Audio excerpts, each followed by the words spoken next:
इस वीडियो में हम लोग पढ़ने वाले हैं बिहार बोर्ड वर्ग 6 का विज्ञान।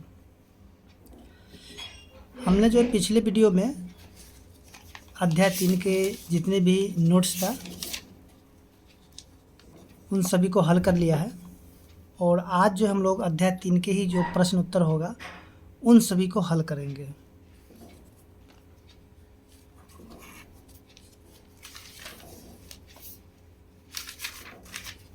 तो जैसे कि यहाँ पे हम लोग देखेंगे अध्याय 3 का जो है प्रश्न संख्या 1,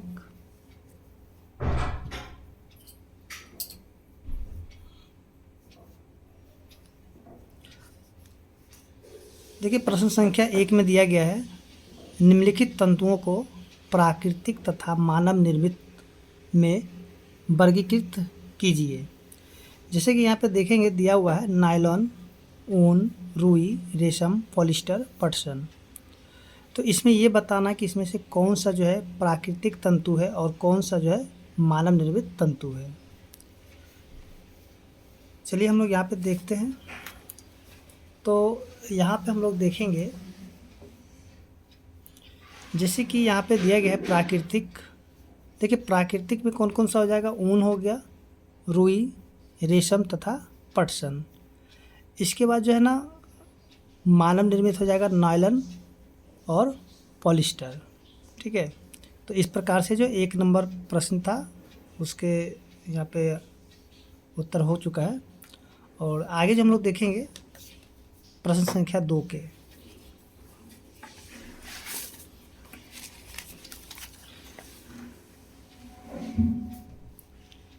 तो देखिए यहाँ पे दिया गया प्रश्न संख्या 2 में नीचे दिए गए कथन सत्य है अथवा असत्य उल्लेख कीजिए। ठीक है, यानी कि यहाँ पे जो सत्य होगा उसके आगे सत्य लिखेंगे और जो असत्य होगा उसके आगे असत्य लिखेंगे। तो जैसे कि हम लोग यहाँ पे देखेंगे क का दिया हुआ तंतुओं से धागा बनता है, तो यहाँ पे हम लोग देखेंगे जो कि ये सत्य होगा, तो यहाँ पे हम लोग सत्य लिखेंगे।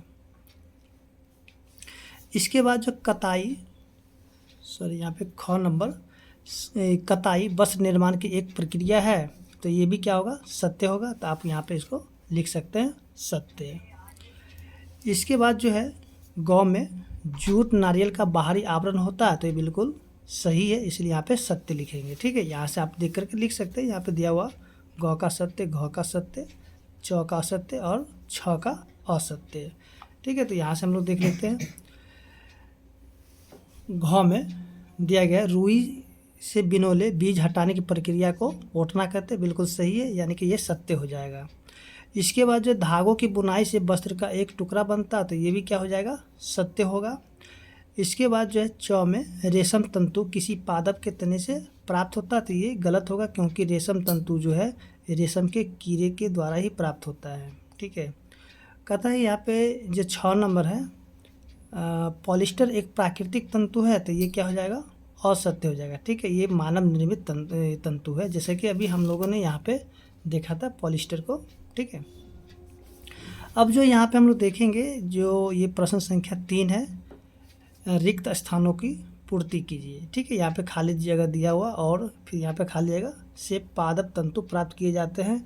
तो देखिए यहाँ से जो है इसका उत्तर हो जाएगा 3 में, क में क्या हो जाएगा, पहले लिखेंगे रुई। ठीक है, और इसके बाद लिखेंगे यानी कि दूसरी जगह में पटसन पादप तंतु से प्राप्त होते हैं। ख में दिया गया रेशम और, यानी कि यहाँ पे खाली जगह था, यानी कि रेशम और ऊन जातव तंतु है। ठीक है, तो यहाँ पे जो है ये प्रश्न संख्या 3 भी हल हो चुका है। और हम लोग देखेंगे जो प्रश्न संख्या 4 है।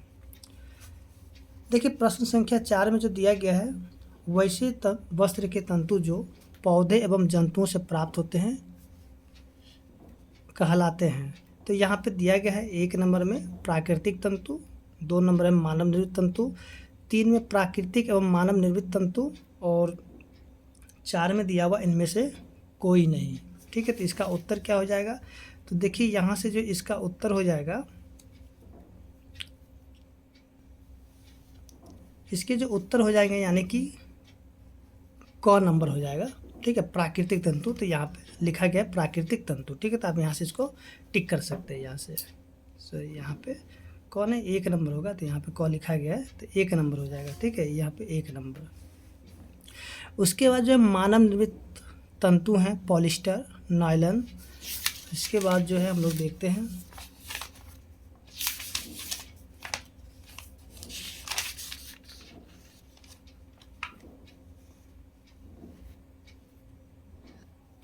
तो देखिए ये जो ख नंबर है यहाँ पे यानी कि और प्रश्न लगता है छूट गया है। तो देखिए मानव निर्मित तंतु है यानी कि पॉलिस्टर भी मानव निर्मित है और नायलॉन भी मानव निर्मित है। ठीक है, यानी कि इसमें आगे छूट गया लग रहा है। तो ये दोनों के दोनों ही होगा, तो यानी कि आप यहाँ पे सभी लिख सकते हैं। ठीक है,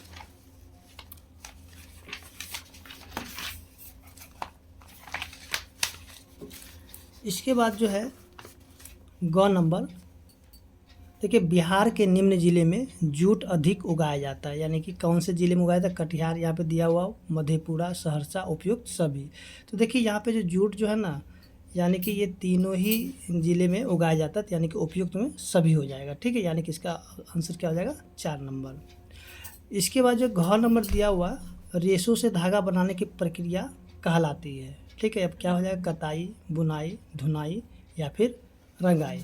तो हम लोग यहाँ पे देखेंगे घ नंबर में, सॉरी यहाँ पे घ में देख सकते दिया हुआ कताई। ठीक है, इसके बाद जो है अंग, धागे से वस्त्र बनाने की विधियाँ क्या कहलाएगी, बुनाई, बंधाई, बुनाई एवं बंधाई या फिर इनमें से कोई नहीं। तो देखिए यहाँ पे जो हो जाएगा इसका सॉरी यहाँ पे हो जाएगा ये 3 नंबर हो जाएगा इसका, सॉरी अंगों का हो जाएगा आपका 3 नंबर। ठीक है, बुनाई एवं बंधाई। तो इस तरीके से हम लोग देखेंगे जो कि प्रश्न संख्या 4 है, हल हो चुका है। और आगे जो हम लोग देखेंगे प्रश्न संख्या 5। देखिए 5 में दिया हुआ है कि रुई तथा जूट पटसन पादप के किन भागों से प्राप्त होते हैं। देखिए रुई तथा जूट जो है ना, वो पादप के किस भाग से प्राप्त होते हैं, तो हम लोग यहाँ पे देखेंगे जो कि यहाँ पे 5 का उत्तर दिया हुआ है, रुई तथा जूट पटसन पादप के तने से प्राप्त होते हैं।